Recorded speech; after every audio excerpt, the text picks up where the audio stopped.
સ્વાગત છે મિત્રો આજની આ વિડીયોમાં। મિત્રો, રામાયણ અને મહાભારત હિન્દુ સંસ્કૃતિનો પાયો છે। મહાભારત આપણને જીવન કેવી રીતે જીવવું તે શીખવે છે। મહાભારતમાં એક કરતાં વધુ મહાન લોકોનો ઉલ્લેખ છે, જેમાંથી એક છે કર્ણ। બહુ ઓછા લોકો જાણે છે કે મહાભારતના કર્ણનો અંતિમ સંસ્કાર સુરતમાં થયો હતો। સુરતમાં જ કર્ણના અંતિમ સંસ્કાર શા માટે કરવામાં આવ્યા તેની પાછળ એક કથા છે। તમને ખબર હશે કે દાનવીર કર્ણ પાંડવોની માતા કુંતીનો સૌથી મોટો પુત્ર હતો। આપણને કર્ણની જીવનકથા વિશે ઘણું સાંભળ્યું હશે, પરંતુ શું તમે ક્યારે તેમના મૃત્યુ વિશે સાંભળ્યું છે? જ્યારે મહાભારતનું યુદ્ધ ચાલી રહ્યું હતું અને અર્જુન અને કર્ણ વચ્ચેનું યુદ્ધ ચાલી રહ્યું હતું, ત્યારે કર્ણના રથનું પૈડું જમીનમાં ફસાઈ ગયું। પછી કર્ણ ભીષ્મ પિતામહે બનાવેલ નિયમો વિશે વાત કરતા અર્જુનને કહ્યું, હે અર્જુન, જ્યાં સુધી હું રથનું પૈડું બહાર ન કાઢું ત્યાં સુધી તમે મારા પર હુમલો કરશો નહીં। આ સાંભળીને અર્જુન થંભી ગયો। ત્યારે ભગવાન શ્રી કૃષ્ણ બોલ્યા, હે અર્જુન, તું કેમ રોકાયો છે?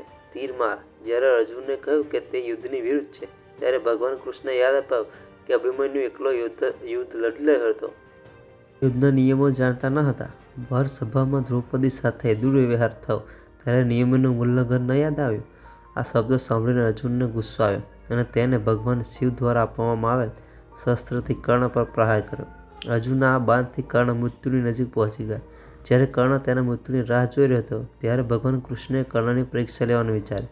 ભગવાન શ્રી કૃષ્ણએ બ્રાહ્મણનું રૂપ ધારણ કર્યું અને કહ્યું, હે કર્ણ, મારી પુત્રીના લગ્ન થઈ રહ્યા છે અને મારી પાસે તેને આપવા માટે સોનું નથી, તો મને સોનું આપ।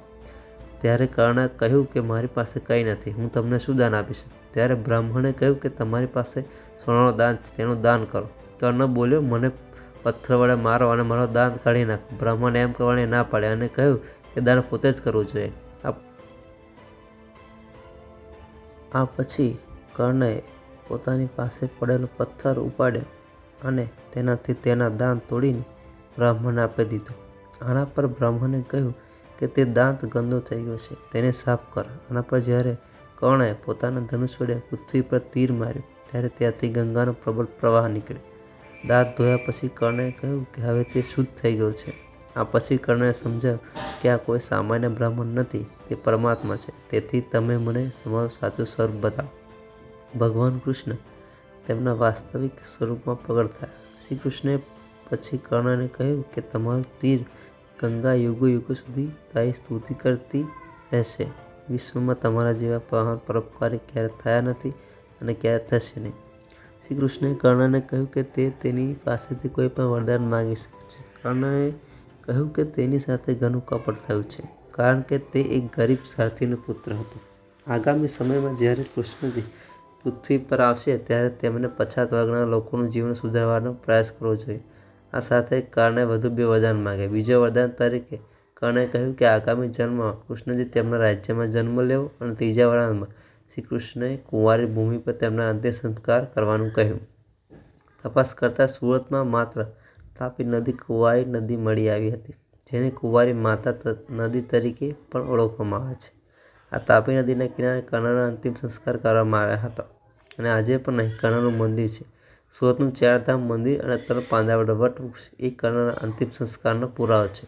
તાપી નદીના કિનારે કર્ણના અંતિમ સંસ્કાર પછી જ્યારે પાંડવોએ કુંવારી ભૂમિ વિશે તેમની શંકા વ્યક્ત કરી, ત્યારે શ્રી કૃષ્ણે કર્ણને દર્શન આપ્યા અને આકાશવાણી દ્વારા તેને કહ્યું કે તે સૂર્યનો પુત્ર છે અને અશ્વિની અને કુમાર તેના ભાઈઓ છે।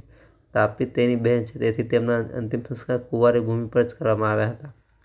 પાંડવોએ કહ્યું કે અમને તો ખબર પડી ગઈ, પણ આવનાર યુગો કેવી રીતે જાણશે? ત્યારે ભગવાન કૃષ્ણએ કહ્યું કે અહીં 3 પાંદડાવાળું વૃક્ષ હશે, જે બ્રહ્મા, વિષ્ણુ અને મહેશનું પ્રતીક હશે। એવું માનવામાં આવે છે કે જો કોઈ અહીં સાચી શ્રદ્ધા સાથે પ્રાર્થના કરે છે, તો તેની મનોકામના અવશ્ય પૂર્ણ થશે। આમાં વટવૃક્ષ આજે પણ સુરતમાં તાપી નદીના કિનારે છે અને તેની નજીક 3 પાંદડાવાળું વૃક્ષ છે, જે સુરતમાં 3 લીફ ક્લોવર તરીકે ઓળખાય છે।